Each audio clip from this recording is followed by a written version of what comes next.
This conference will now be recorded. Hi, good morning, Amir. Good morning, Madhu. So I think today you are the only one person attended, but anyway, we'll continue. Okay.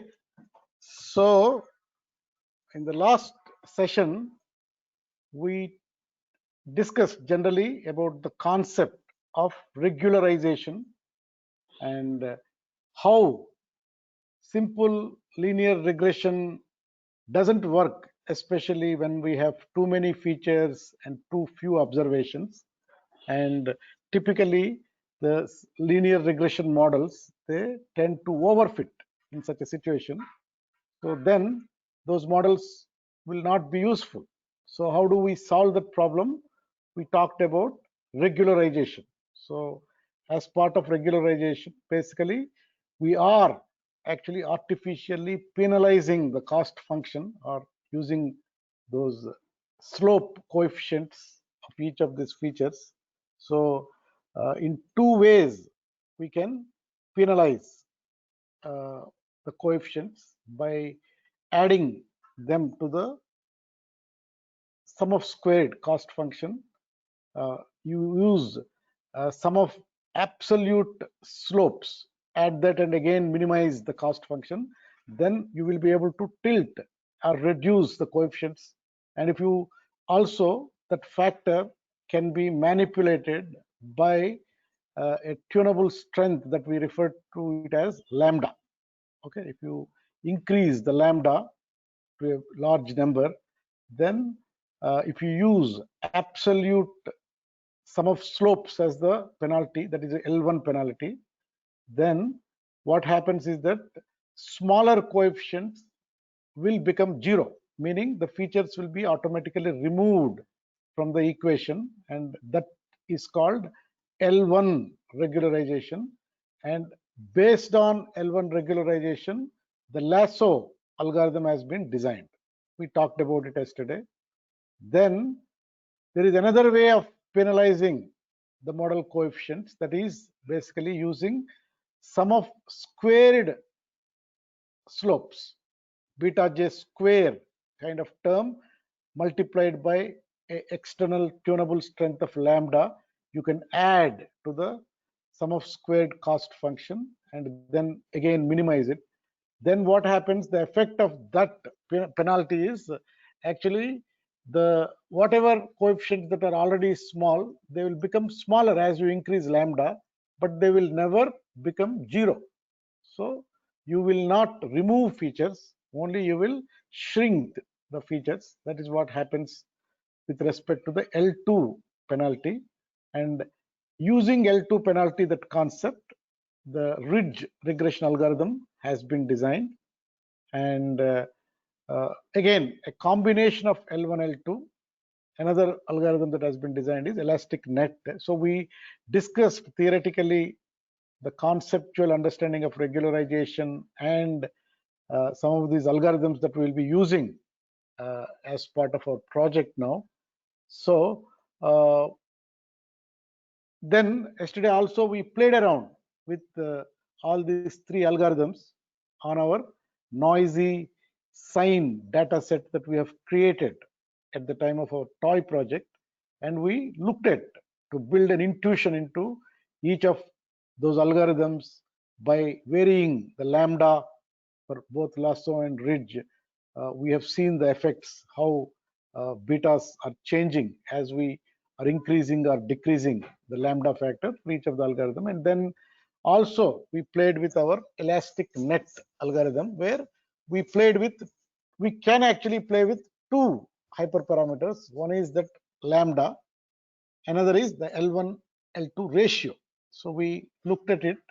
So with that kind of discussion on regression algorithms, I think that's good enough if you keep it in your mind. But again, as I've been telling throughout this course, that we want to build a more practical understanding of machine learning rather than a depth-oriented theoretical understanding. Okay, because if you go to any academic machine learning course, typically taught in a college or some of these institutes, they focus heavily on the theoretical aspect, okay, and mathematics aspect, which in this particular course, I'm not doing that, and intentionally I'm not doing that, because first let us get hands-on by building some practical machine learning models. Only enough theory we are talking, and we will continue on that journey only. So because in our project, this is our fourth step. So this is the last session of our fourth step, where we are reviewing a set of regression algorithms and generally discussing, and wherever required, we are building a little bit of intuition on how these algorithms function. Okay, so now let us start again our reviewing of regression algorithms. So we have already talked about model complexity, and we told that overfitting is the final boss, and if we want to build any good, practically good ML model, we have to actually use, or we have to give a lot of flexibility to the model, meaning we have to make it complex intentionally, deliberately. But when we do that, we get this problem of overfitting. So we have to find out suitable tactics to fight against that overfitting problem. That is the tactics that we are talking. Regularization is one tactic. Ensembling is another tactic. Train test splits is another tactic. Cross validation is another tactic. We are trying to, within that context of overfitting, we are moving ahead on our project. Okay, even when in the next step we will do the most interesting part of our project, that is actually building our models. So when we do that, you will see how we are systematically fighting against this issue of overfitting. Okay, so we will cover at that time train test splits as well as cross validation. How do we use that to fight against overfitting? Then yesterday we talked about regularization, and we looked at and reviewed a set of regularized regression algorithms. And today we will talk about a concept of ensemble methods. Again, this is another tactic to fight against overfitting. Okay, and ensembling, when used, when this whatever concept is used on tree-based models, those tree-based models are called tree ensembles. In fact, during our toy project, we already talked about decision trees, and we used the decision tree regressor, the normal decision tree regressor algorithm, and we have seen how it remembers any training data that we give it to that algorithm. And then we constrained the decision tree, single decision tree, with max depth hyperparameter and also min leaf size parameter.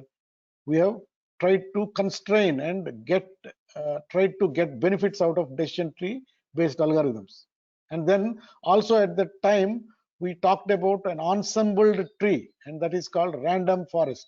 Instead of using one single decision tree and learn data using the decision tree and constraining the decision tree, there is a better way, is that you deploy many trees, and that's why we are calling it as a forest, and parallelly put them into use. We used random forest, and randomly it picks up a set of features as well as a set of observations, builds trees, and independently it actually learns and predicts and compares the predictions generated by multiple parallel trees, and then it actually smooths out the output and produces a decently good model. That's what we have seen when we played around with uh, random forest regressor. In fact, in our toy project already we looked at both decision tree regressor as well as random forest regressor. Okay, so today, that's why whatever we are going to talk will be very simple. It will be a small session, maybe less than an hour, Okay, but we will not have any coding session because already we did that. If you are all interested, again go back to our toy project, look at the discussions that we did on decision trees, as well as decision tree regressor, decision random forest regressor. How did we use them? Okay, so let us start with this ensemble methods. Okay, so like regularization, ensemble is another tactic to fight against this overfitting problem. Okay, so ensemble, already we talked at the time of toy project. What is the meaning of ensemble? Ensemble is basically grouping. Actually, I was referring to English to Telugu version, because sometimes we understand, if you are Telugu people, we understand in Telugu, but uh, in Telugu I tell, actually it was written as ensemble means samishti. Samishti means a group working together to solve a problem. That is called ensembling. Okay, maybe a similar word is there in Tamil. Actually, I've seen Tamil word also, I don't remember. Uh, it was written in Tamil and also it was written in English. I don't remember, but if you want to understand this ensemble word in your own mother tongue, you can look at in the Google. I did it. So it is actually samishti. So some methods we'll use in a group, or like, for example, let us look at like this. Say in our companies, we have to make some very important decisions. How do we do important decisions? You tell me, let's say one senior person sits and makes a decision, very very important, that actually uh, has an implication on employees or the company's business or the company's process improvement. Let's say that is the problem you are solving. So tell me now, let's say we will have one expert making a decision. Will it be good? Or if we make a committee of experts and all of them sit together, make individual decisions first, and then come together and discuss and come up with a new decision, which will be better decision? Decision made by one expert or a group of experts? Group of experts. Yes, it's always group of experts. Even they are little less experts. Okay, as a group, they can make better choices. Okay, if everyone is little better than, let's say, some threshold level, so one person is only so much better, but all these people combined will make a much better output. And that is the principle of really ensembling. So when we are trying to solve a problem, okay, again, we can use this ensemble not only from a decision tree point of view. It is a very general machine learning concept, ensemble. Okay, so what it tells is that, okay, I have a data set and a set of features and a set of observations. Okay, now I have many methods using which I can learn this data. Those methods using which we learn, they are called learners. Okay, so I can deploy many learners. Let's say I have a data that has a lot of numbers, a lot of text values, a lot of images, a lot of pixel information, a lot of things are there. Much more complex problem we are solving. Now there are many mechanisms, many learners are available to learn the data. Some data can be learned by neural networks very well. Some can be learned by decision trees better. And again, from an algorithms point of view also, to do regression, many algorithms are there. Not only the linear regression algorithms, many other things. Even for a classification also, you have some probability oriented things. There is a support vector machine. Many algorithms and many learners are available. A learner is good for one type of data. Then if we only use one learner to learn all the data, we may not be able to achieve the best result. But if I know that this data, let it be learned by many learners, and let many learners give their predictions, and once they give their predictions, I connect them, I group them in a particular way and get one output that is much better than by any one of the learners.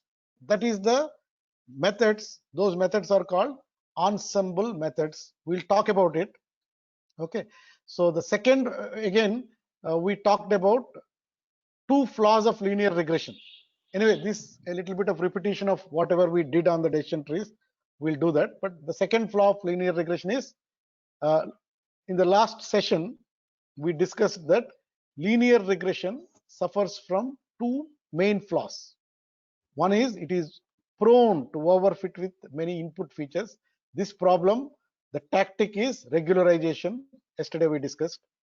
And second problem with linear regression is that it cannot easily express non-linear relationships. Okay, so what is non-linear relationship? We talked already.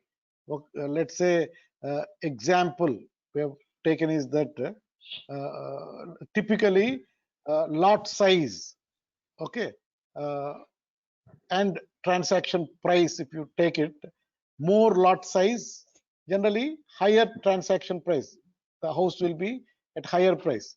But at some situations, based on the property type, if it is an independent house, that is true. But if it is an apartment in the center of the city, actually lot size will be small, but property price will be very high. So basically, if you look at lot size and property price, it increases as long as the property type is independent house.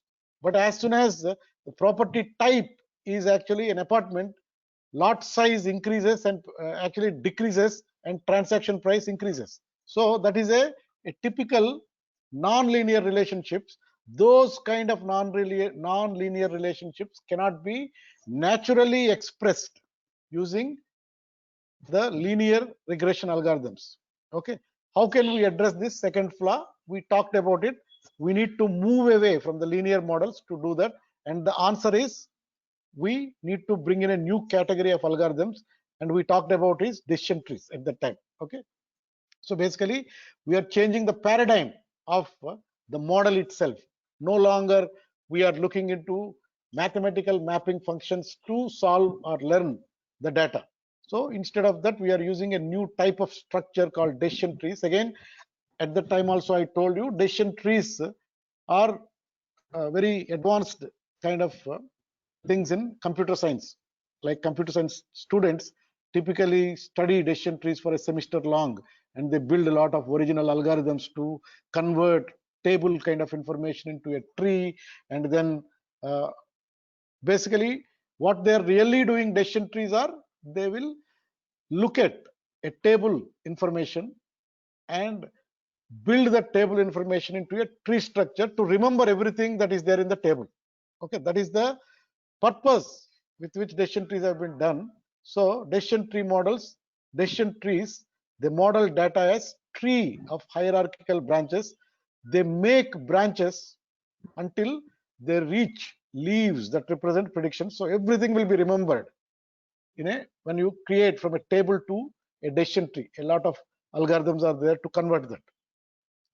They can be used for both regression and classification. Right now we are doing regression because our transaction price is a continuous numeric value. So we are using regression, but decision trees can be used for classification. Like if your target variable is yes or no, or a species of a flower, that is called classification problem. Even that also decision trees can do. Okay, fine. Anyway, a quick example of some terminology of decision tree only we are doing. So whatever we start, there is a table, and from the table I take one feature at the top, and that will become my root node. Then I look at my table from my root node feature point of view. I look at and I figure out a split of data which actually gives me decent amount of information gain. Means if I take a particular split at that income, here an example level, I should get in every branch of that split equal number of observations. That is what we call we will not do a lopsided thing like I take a split, then 99 will be on one side, 1 will be on another side. That is not how decision trees are constructed, because it is a iterative thing that happens. So I do a split on a particular feature based on my information gain, so that there is good information gain on every path. So these lines are called branches or edges. I am using this diagram only to describe some notation of decision trees, not anything more. Okay, so these are the branches. Now these branches, again I can put any other feature on my table and keep going one branch to another branch to another branch to another branch till I reach my end leaf. Okay, so these nodes are also called decision points. Okay, then I can again do my split based on various things, again with a proper splits there, and I can keep on going to a depth where I don't have any more split I can do. So basically, if I want to look at my table and use a prediction, the final leaf node, if I go through a particular decision path, I'll be able to make a prediction. That's what we already talked. So this is what is called decision tree structure. But anyway, we don't need to break our heads. There are algorithms. You pass on your data set to your decision tree regressor algorithm. It does it for you. In fact, I don't know how many of you have used that GraphViz. Anyone used GraphViz, that library? Yes, sir. Yes, sir. I have Yeah. used it. So we can actually also see how your data has been transformed into a tree structure yourself. So we don't need to really break our heads, but some of you who are interested to learn little bit depth oriented way, then you can spend some good time and understand these things in a much serious way. In fact, all these topics, I always like one IIT Kharagpur. There is one lady, her videos are there. Those are NPTEL videos on machine learning. Quite a significant amount of videos are there covering every topic with good academic orientation. Okay, so some of you who are more academic oriented and also you want to learn in a little bit depth oriented way, okay, I recommend you to go for them because I liked them. Okay, she explains well, but again it's academic, so be careful. Suddenly things will go into very complex mathematical equations. Okay, so whoever is interested in that, do that, but our goal is I not guess, to do that. Okay, our goal is, those are yeah, go on. very old videos, I guess.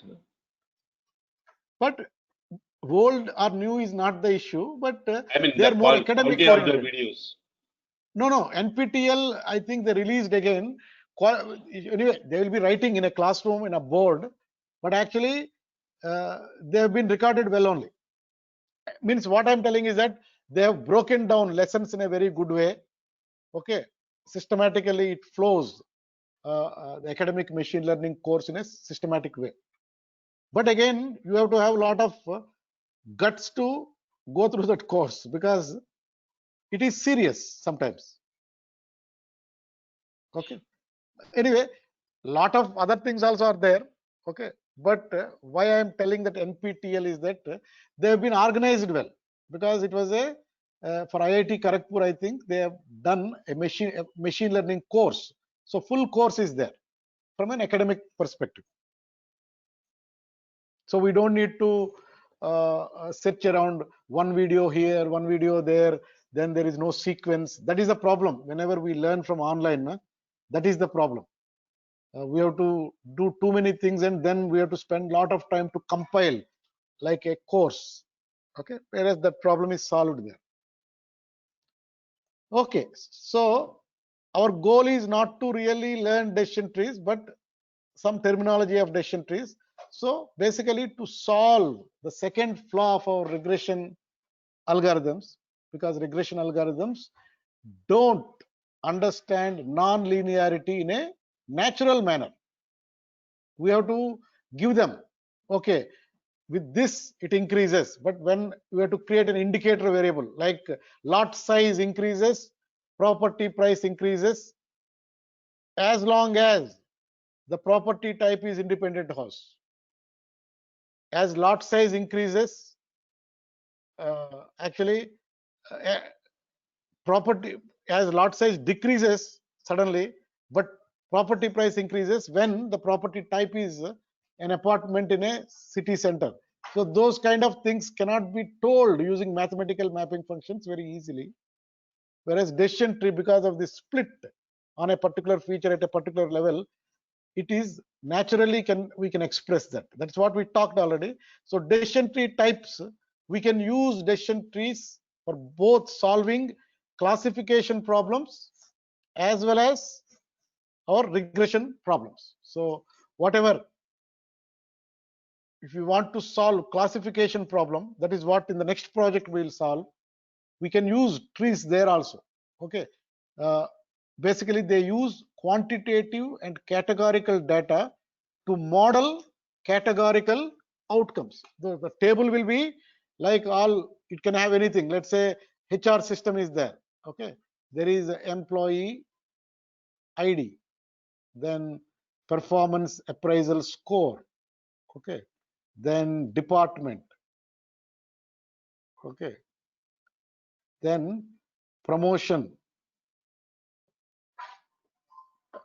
happened or not. Then finally leave or will not leave, attrition, yes or no. So employee ID is a numeric feature, performance appraisal score is a numeric. Okay, department will be categorical, promotion yes or no is again categorical. Your target variable, these are all input features. Employee will leave or not, that is my target variable, that is yes or no. Okay, so if I am predicting these kind of things, then we are calling it as classification. So decision trees can be applied to build classification models. So they use quantitative, the input features can be quantitative and categorical. So use quantitative and categorical data to model categorical outcomes. Then also we can use regression trees. That is what we are taking, decision tree regressor, random forest regressor, gradient boosted regressor. These are all regression algorithms. They will be used to solve regression problems. They use quantitative and categorical data to model quantitative outcomes, like our real estate transaction price. Here it's quantitative, numeric. Okay, and my input features have both numerics and categorical. Okay, so both problems, decision trees are used. In fact, they work very well actually. Okay, so far clear? Are you with me? Yes, sir. Okay. So a decision tree starts with all observations grouped together. They will be given as a table information as an input to a decision tree. First, it splits the observations into two separate branches at a chosen feature. Again, based on the algorithm, randomly it picks up and does that. It does a little bit of internal calculations. If you go through decision tree algorithms carefully, a lot of complex things will be there. Something called entropy, Gini, lot of factors are there. Let us not go after them right now. Okay. First, it splits the observations into two separate branches at a chosen feature and a chosen value for that feature. It determines the feature and the value by considering which branches will maximize information gain for the target. The decision making to start with which feature and within that feature what split, that is decided by the algorithm based on how to maximize what we call this information gain, so that it is balanced tree. Information gain is all about whether the tree is balanced or not. Okay, and those factors and all, let us not worry how it does that. For example, one branch should have observations with low transaction prices, the other branch should have observations with high transaction prices. So somewhere our transaction price, if it is the feature and we are splitting, it is varying from 200 to 200K to 800K. So we can take somewhere in the middle and do the split at that. Okay, less than 450,000 one side, greater than 450,000 other side observations we can put, and then put branch to branch to branch, and finally build that. Okay. Within each branch, the tree continues to split into more and more branches based on the information gained. Okay. Finally, each leaf is nothing but a branch with no child branches. That is a predicted value. That is how it constructs a tree. So when predicting new data points, the tree simply passes it down through the hierarchy. So it goes through the decision path. We have seen that at the time of our toy project, how for a particular value, X value, I want to predict a Y, I traverse through the nodes, first node, then branch, another branch. Finally, I'll traverse through the path of splits and reach my ultimate leaf. That is my prediction. Due to their branching structures, decision trees have the advantage of being able to model non-linear relationships naturally, which our regression algorithms are unable to do naturally. Decision trees are able to do naturally. That's why these are useful. Okay. So linear regression models cannot naturally express this flipping of correlations. That's what I told. For example, linear regression only learns one coefficient for lot size, and it is either positive or negative, and not both at the same time. If we want to build that nonlinearity, what we have to do? You must explicitly add an interaction variable between lot size and property type. You have to tell that these two are interacting. Based on that, you understand correlation. Okay. However, it is unreliable if you need to explicitly add an interaction variable for each nonlinear relationship. So we took an example of stock price of a share. Okay, it is not very easy to express because there are another 100 factors will influence whether a particular stock price will increase or decrease. Okay, and we don't know also which factor increases or decreases. That is why there is no way we can solve that problem using a linear model. Okay, so those are the things we talked. So decision trees can naturally express this relationship. First, they can split on property type. How they solve is that they will start with property type, creating a separate branch for single family and prop. So one side will be single family homes, another side is apartments. Then within each branch, they can create two separate splits for lot size. Again, they can put lot size on both sides and then find out. So that is the way decision trees will express this relationship. This branching mechanism is exactly what leads to higher model complexity. So unconstrained decision trees anyway will overfit. Okay. In fact, if you allow them to grow limitlessly, those are unconstrained decision trees, they can completely memorize the training data just from creating more and more branches. So we have seen these are not useful models, but then by adjusting and tuning the hyperparameters, we can actually constrain this decision tree and actually get a better output. That is one way we looked at it. And second way we looked at it is that don't use one tree, you use an ensemble of trees like in a random forest regressor, and we can improve this. That's what we have seen it. Okay, so now how can we take advantage of the flexibility of decision trees while preventing them from overfitting the training data? Okay, that is where tree ensembles come in. So the second solution that we talked in the toy example, that is what is tree ensembles, they come in. Okay, so ensemble methods, again, it is a very generic term in machine learning. So what it does is ensembles are machine learning methods for combining multiple individual models into a single model. So as I told you, a committee of experts will solve a problem, not one expert.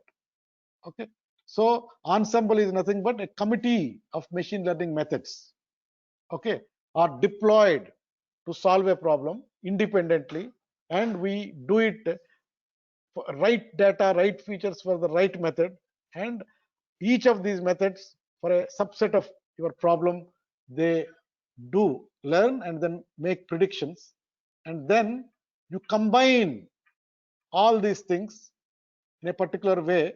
Again, there are many ways of combining them. Multiple learners' outputs can be combined in multiple ways. Based on that, you can produce better results. So there are few different methods for ensembling. So even this grouping and getting benefits of grouping, there are many methods, but we are only talking about 2 methods. Okay. So what are those methods? One is called bagging method. Another is called boosting. Okay. Again, if you want to learn bagging and boosting from a mathematical academic oriented way, yes, those NPTEL videos are there. Some people explain it in the academic area very well, but it's too much mathematics. We will not go into that. Okay, we will only just simply tell how these two are differently done. But keep remembering, ensembles methods are, one is called bagging method, another is called boosting. Okay, in fact, our random forest regressor or random forest classifier, if we are solving a classification problem, these two algorithms are made using this kind of ensembling method, bagging. Your gradient boosted tree, okay, that algorithm for regression as well as classification, that is made upon this method called boosting. So we'll simple way we'll understand what is bagging and what is boosting. So first we understood ensembling well. So instead of using one model or one method to learn and predict, what we are doing, we are deploying a group of methods and we are letting them independently learn and predict, and we are combining these predictions in a particular using few methods and bringing out a better prediction out of that, improving the prediction. Okay, that is what really we are doing in ensembling. So the methods are bagging and boosting. Are you there with me? You have any question?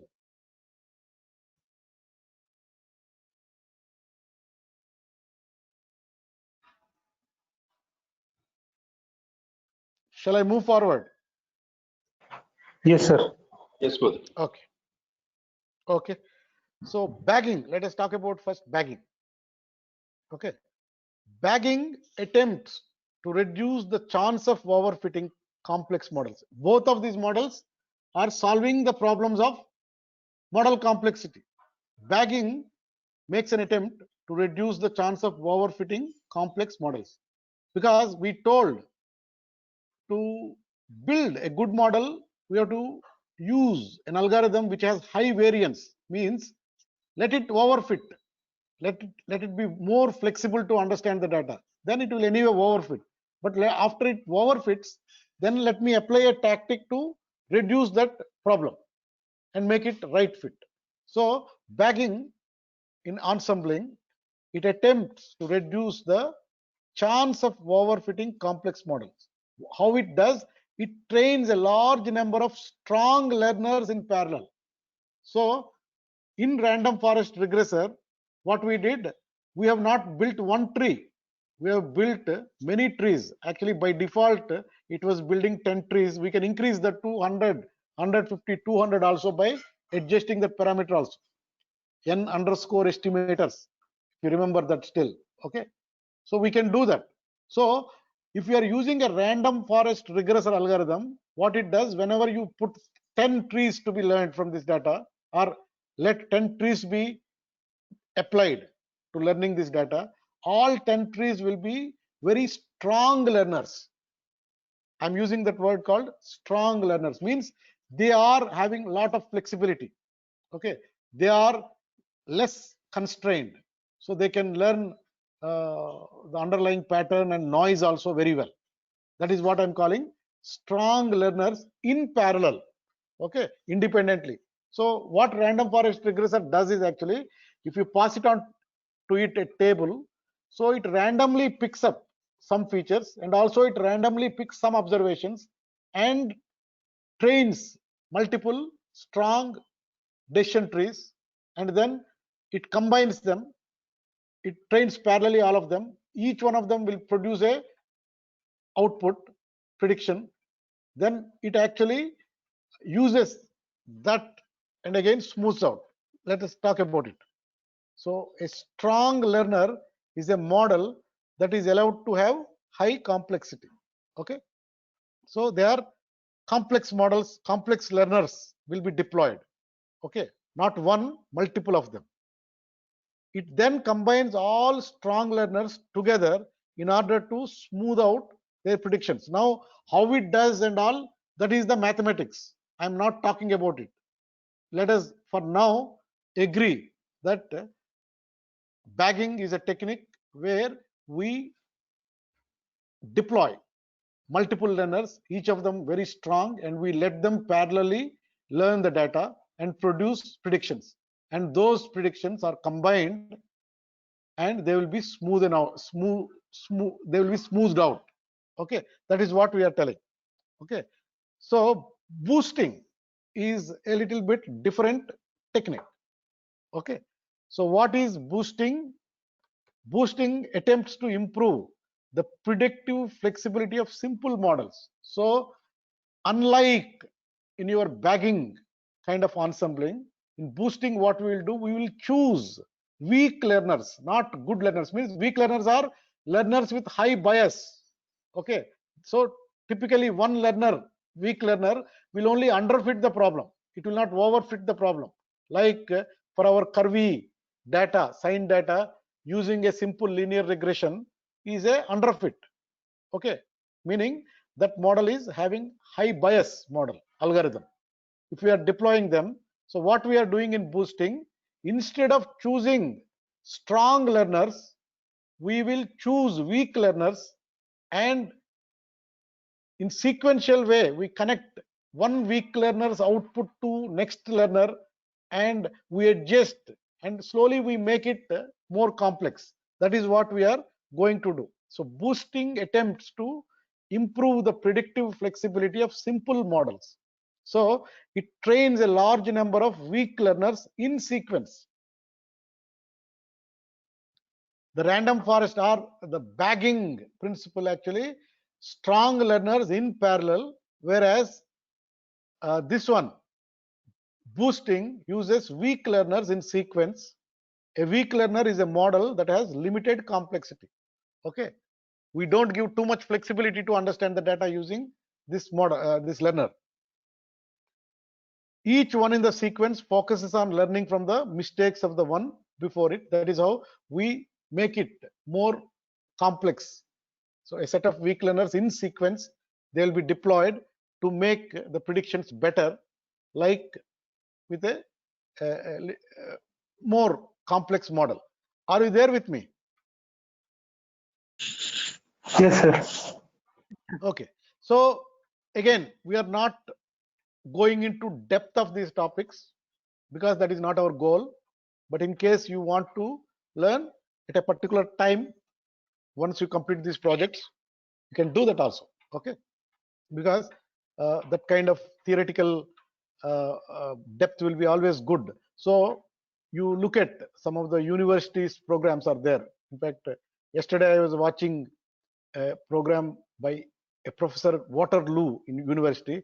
He was teaching very well, but after some 15th 20th minute, suddenly he has put very complex maths, and then I got disinterested in that video, because at this age I don't want to see those complex equations. How many of you want to still see those complex equations and enjoy?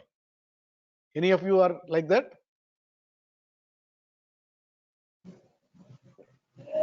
No, Madhu. Okay. Okay. So those who are there, maybe they're not talking, but they will be there. But again, one thing I want to tell from my experience actually is, even all that is also not rocket science. In case we really want to understand, it is not rocket science, because whatever these maths that we are seeing there, all these maths we studied when we studied our engineering. Actually, in engineering, we studied up to M5, maths 5, at least when I was studying 30 plus years back. That was very advanced maths only. Those maths only are being used. Only thing, we forgot now, and in our work we don't use it, so we are now not hands on with that maths.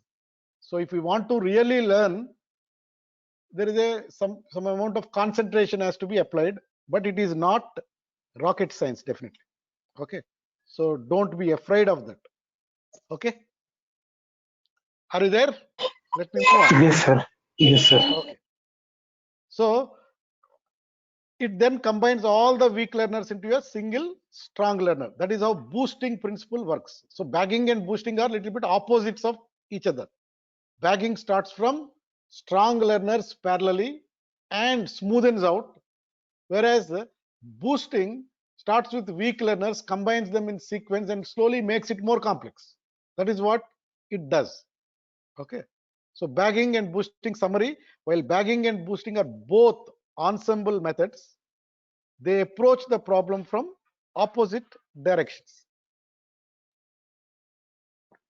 So bagging uses complex base models and tries to smooth out their predictions, while boosting uses simple base models and tries to boost their aggregate complexity. That's why these are the words used. Okay, so again, these are very generic terms. It is not a terminology that is associated with only trees. It is very generic machine learning concept. When I have a complex problem and I have many algorithms, one algorithm does one thing better, not so good in another aspect. So when that kind of situation is there, why should I depend only on one algorithm, one learner? Okay, let me use multiple learners. For I will use neural network, I will use support vector machine, I will use naive Bayesian thing, and then I will use some k nearest neighbors, all, and also linear regression, decision tree. I will use all the methods, and then let me figure out how to use them in a bagging way or a boosting way, whichever way my problem solves. So if you look at some of the projects, like if you know, there is a website called Kaggle, Kaggle. These people put a lot of challenges for machine learning experts. Okay, so the winning models, they almost give up to $1 to $4 million also. Very significant prize money they give. Okay, so there the winning teams actually really creatively use these concepts to build very high performing models. Okay, so with that, we have generally talked about the concept of ensembling. So ensembling is, whenever, it's a complex English word, so to simplify it, it is a group of learners. Okay, that word we are using as ensembled learners or ensembling. And whenever we are talking about ensembling, remember, bagging is one mechanism of using ensembling. Boosting is another mechanism. They work in little reverse directions, but both of them are useful, and they are very general kind of terminology in machine learning. When they applied to our decision trees, then those algorithms are called tree ensembles or decision tree ensemble algorithms. That is where we already played with those algorithms. So this is the last topic we'll do. So tree ensemble algorithms. Madhu, Ensembling, yes, go on. can you apply these two techniques, bagging and boosting, on a single algorithm? No, actually it is ensemble methods. So you are deploying more than one learner. At that time, this is only, ensembling is grouping, and bagging and boosting are how to use some mechanism while you are grouping to get a better output. So if it is one single algorithm, anyway, it is not first ensemble. There is no group. Okay. So if you are using, let's say, decision tree in our toy project, first we have used an algorithm called, the name of the algorithm was decision tree regressor. Okay, that algorithm we have used. So this, Right. when you give data to this algorithm, what it does, it creates for this data one tree. Okay, it doesn't do multiple trees, it does only one tree. Okay, and based on that, it runs the algorithm and makes a model and helps us to predict for new situations. But let's say you gave this algorithm to random forest regressor, that also we used random forest regressor. We have used, in fact, two of these. Okay, then when you give this data, it will not create one tree. Okay, but it creates multiple trees, a forest. That's why we are calling it as a, not one tree, but we are calling it as a forest. Okay, then it passes on this data. A subset of data will be given here. A subset of features and observations are given here. Independently they learn. Okay, and it uses a bagging kind of thing and produces output predictions. Okay, that is how this differently work. Okay. Are you with Okay. me? I mean, okay. Yes. Okay. So ensembling is a general term, but when the base models are decision trees, like whatever we have now here, then we call them special names, random forests and boosted trees. These are the algorithm names. Okay. These, we haven't used boosted trees, but we have already used random forest regressor in our toy project. Okay. So random forests are, they can train a large number of strong decision trees and combine their predictions through this technique or a method called bagging. Random forests use that. In addition, there are two sources of randomness for random forests. What are those things? Each decision tree is only allowed to choose from a random subset of features. Like when we give tomorrow our data set, real estate data set, which has, after cleaning and feature engineering, it has some 41 features. Okay, so when you deploy a random forest regressor, it will create, if you tell it to create 20 trees out of this data, then those 20 trees will be created using random subset of features. It will select randomly. It will be not in our control. NumPy will decide. Okay, but randomly it selects the features and creates one tree will with one set of features, another tree, another set of features. There may be some trees, some features may be overlapping, but randomly it picks up and creates not one tree, but it creates 20 trees. Okay, not only that, each decision tree is only trained on a random subset of observations. We have 1869 observations. Then every tree will not be trained with every observation, all 1863. Again, it chooses randomly. Okay, tree 1, these 20 records. Tree 2, another 20. There may be a little bit overlap, but they are random. Okay.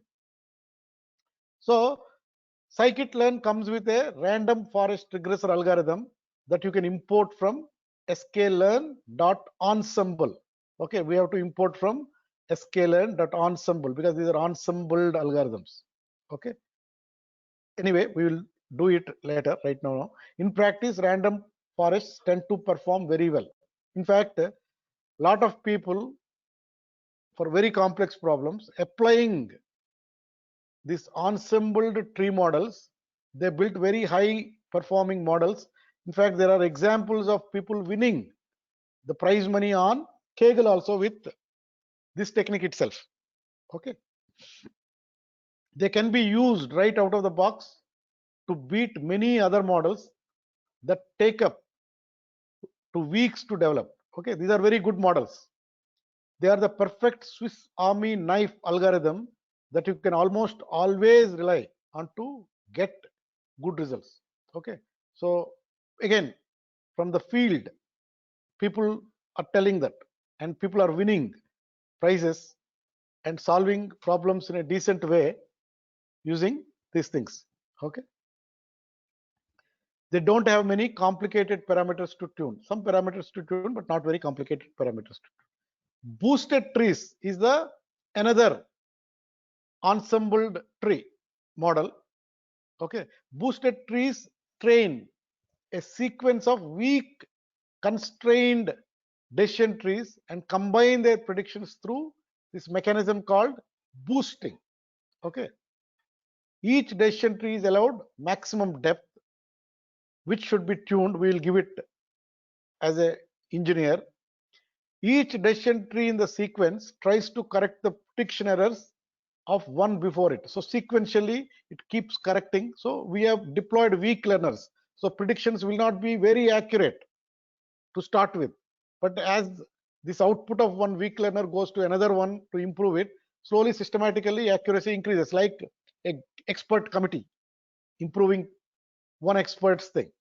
Okay, so this algorithm is available again in sklearn.ensemble library, and the name is gradient boosting regressor. If you are doing classifier, then it will be classifier, that is a separate algorithm. Okay, but for regression it is gradient boosting regressor. Anyway, we will use this. In practice, boosted trees tend to have the highest performance ceilings. Okay, so sometime actually random forest only works better than gradient boosting trees, because maximum perform, because weak trees are used. You may not be, so this is going in the reverse direction. You are using actually weak learners and improving, slowly increasing the complexity, whereas bagging is actually making it complex and reducing. So if you stop at a particular complexity, you reduce it, those things, that's why they tend to perform little better.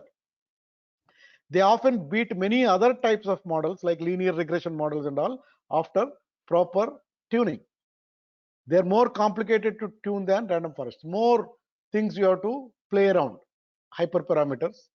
Okay, so that is the boosted trees. Okay, summary. Now we have paused after creating our data analytical base table. We are almost ready now to do the most interesting and important activity of the project, and the final activity, that is train the model, use all the proper process, the factory process that need to be applied to build professional grade machine learning models like the industry experts do. We are just about to do that, but we thought it is worthwhile to do a quick review of regression algorithms without going into lot of depth.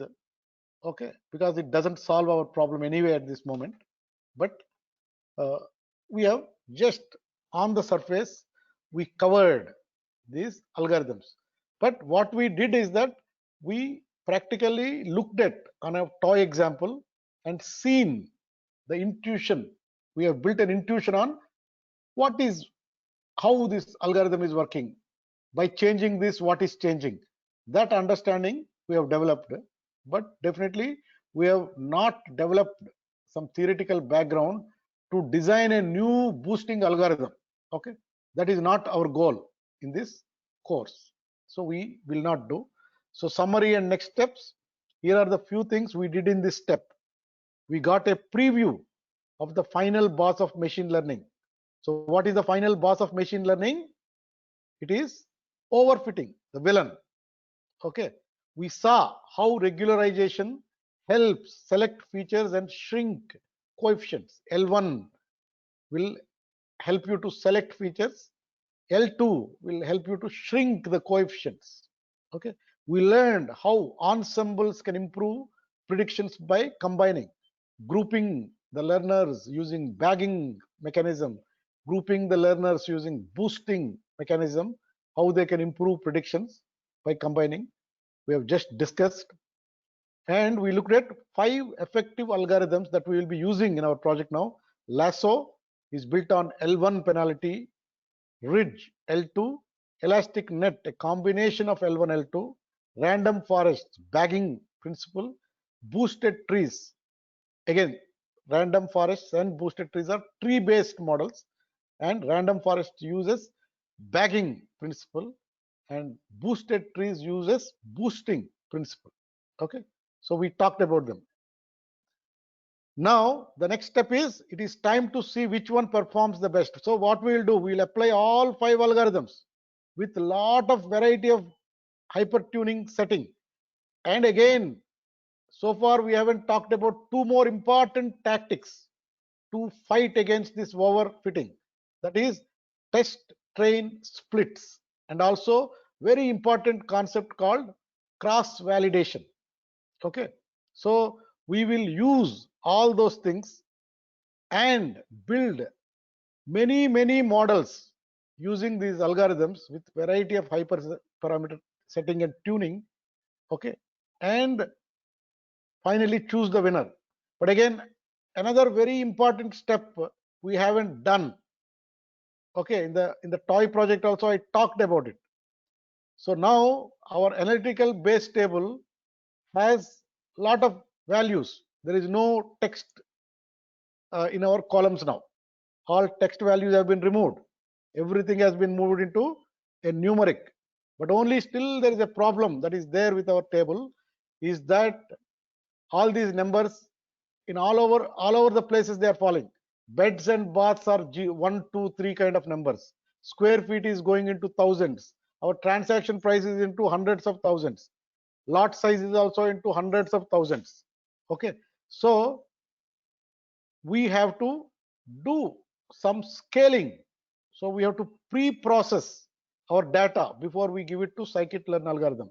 So all those steps, in a very intelligent way, we create a factory kind of approach to build it. Without, it all looks very complex, but we follow a method to build this. That is a industry proven best practice. Okay, and you can apply in any project anytime in the future. Okay, so that kind of method we'll use and do solve this last step, that is our model training. Okay, so with that we'll be completing this project. So any questions, please let me know.